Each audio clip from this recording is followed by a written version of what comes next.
So phone cameras have been improving a lot, especially with phones like the Vivo, the Xiaomi, and of course some other phones in between that have a much larger sensor, but you really shouldn't compare it to a proper camera. Let's showcase why. So on one side we have the Panasonic Lumix S5, of course the normal proper camera. It's a full frame camera with a 24 megapixel resolution, and the lens that I'm using is a prime lens, 50mm focal length. And of course the f-stop is 1.8 in terms of what you can go as highest, and of course it's variable. And the second corner we have the Xiaomi 14 Ultra, with the main sensor being a 1-inch sensor and an f-stop between 1.6 and 4.0 because of this variable aperture that you have on the Xiaomi 14 Ultra. And of course we have a telephoto sensor with a 1/2.51 inch sensor size and a 50 megapixel resolution with an f-stop of 1.8. Then we have a 50 megapixel periscope, also with a 1/2.51 inch sensor size and an f-stop of 2.5. And finally we have the ultra wide, again a 50 megapixel resolution with again the same sensor size of 2.51 inch sensor size and of course an f-stop of 1.8. So let's now showcase what the differences are. But as always, keep in mind, the camera doesn't make the photographer. You don't need the best camera or the best phone to create amazing shots. But this is a good showcase to see the differences between the two. And why simply put, a phone realistically cannot compete with a proper camera like this. Now it makes it so much easier to shoot something like this. So I can rotate this display wherever I want it to go. Mostly. Canon does it best, but also even at an f-stop of 11 and ISO of 160, I still get some depth of field in here, giving a better separation than what you would get on a phone like this. Now this depth and field especially holds true when we're talking about shots like this. So what I can do is the f-stop a little bit, compensate by turning down ISO, let's see, 125. There's a downside to this camera. This preview is not what you get. Don't get me wrong, the Xiaomi for a phone is really solid, especially when it comes to the feel of the shot itself. But compared to a proper camera, it just misses that depth of field a little bit, which is logical because the sensor is much smaller compared to a full frame, for instance. But again, if you take complete shots and just take like really nice quick shots, it will do you really well. Need to change the ISO on this one a little bit, and the shutter speed, right, like so.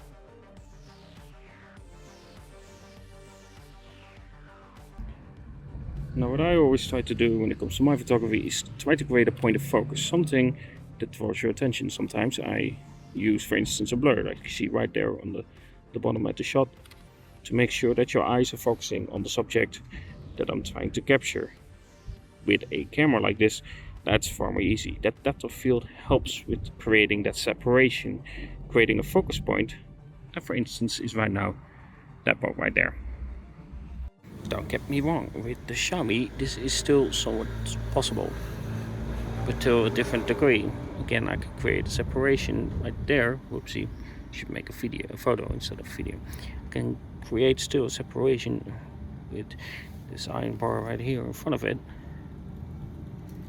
Zoom in a little bit. Of course it doesn't want to straight away go to the 50.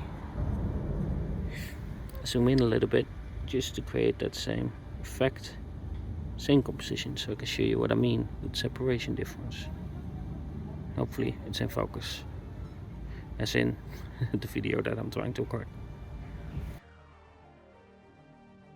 Now what I'm doing here is create a contrast, create depth of field, but also some different colors. So these leaves right here, I can create that as a separation, again pulling your attention towards the boat itself instead of anything else, just forcing your eyes to go there as such.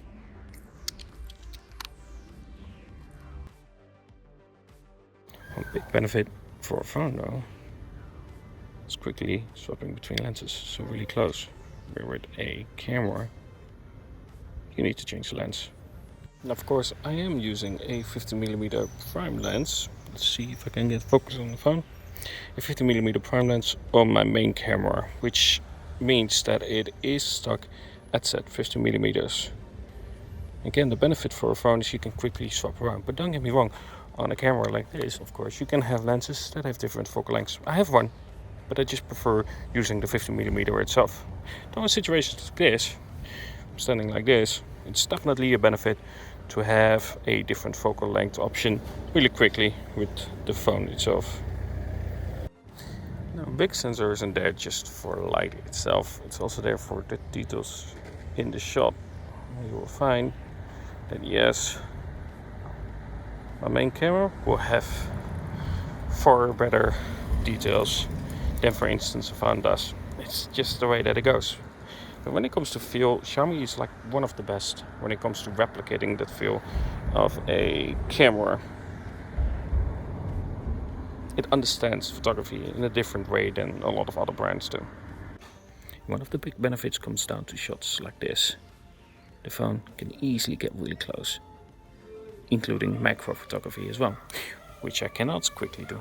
And of course, my main sensor on my camera. This is a huge benefit for a phone. But if you want quality, yeah, a phone is not going to win that. Let's continue. And where you will know the difference the most is shots like this. Having that composition, depth of field, a natural depth of field will help a lot. I can even zoom on the background, for instance.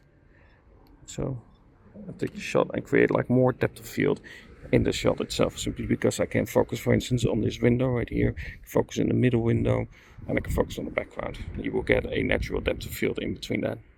And that's even with the shot that has an f-stop of 14.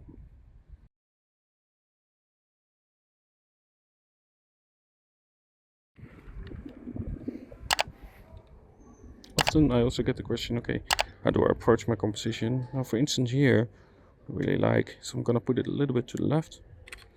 Yeah, left makes more sense. Just create the shot like that.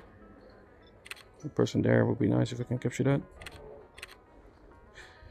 But what I'm doing here is, you see those shadow lines right there, because of the lower sun.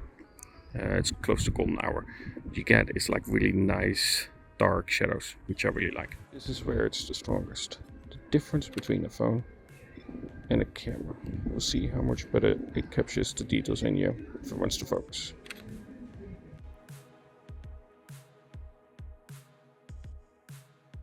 Could have brought a different lens. That's what could have. I have one that allows me to zoom, I think, between 35mm and 70 or 75. But I don't really like the lens and I don't use it often. Prime lens is the way to go for me. Now, when it comes to shots between a proper camera and a phone, is that often phones have this notion that a brighter shot is better. But Xiaomi isn't truly one that steps on that same path, like a lot of brands do. Often the authentic gives that more contrasty look, giving more darker shadows and therefore having some depth in the shot itself, allowing the shot to not feel flat. But if you put it side by side with a camera like the Panasonic Lumix S5, you will see that the Xiaomi still has quite a bit of processing going on to compensate for the smaller sensor, because phones at the end have the limitations in sensor size, and you can tell with phones loving to sharpen things up disguised as details, where for me it feels like a loss of detail because of this over sharpening. Samsung is probably the biggest offender on that. Now, with the Xiaomi 14 Ultra, I had comments for a while that I felt like they did a little bit of a step backwards in consistency and sharpening. The Xiaomi 13 Pro for me always performed really well, though it had worse dynamic range than, for instance, this 14 Ultra. And in shots where I compare this 14 Ultra to a proper camera, again, that sharpening just stands out like a sore thumb.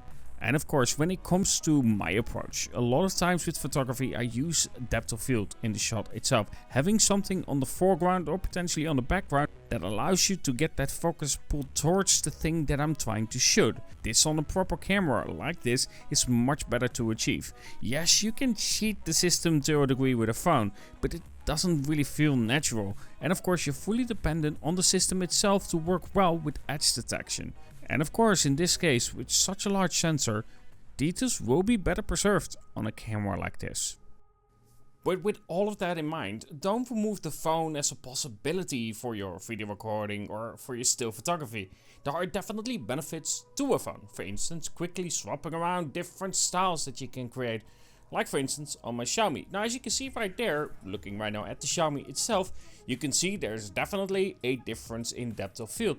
But when it comes to the overall possibilities, I can quickly swap between different focal lengths on that phone. Not now because it's right there and I'm right here, but when it comes to the possibility of it, you can quickly swap between different styles, between different focal lengths, and have the possibility to play around with it a little bit more than I would say on a main camera like I'm using right now. Of course, if I want to zoom in, I need to use a different lens. Where did I put my lens? And then of course we have to discuss low light as well. With a phone you can quickly take a snap and then you're done with it, right? You get that exposure that is pretty decent. Of course it won't create the feel of it like you would get on a proper camera, but when it comes to Xiaomi it actually does a pretty good job at containing that feel of low light photography.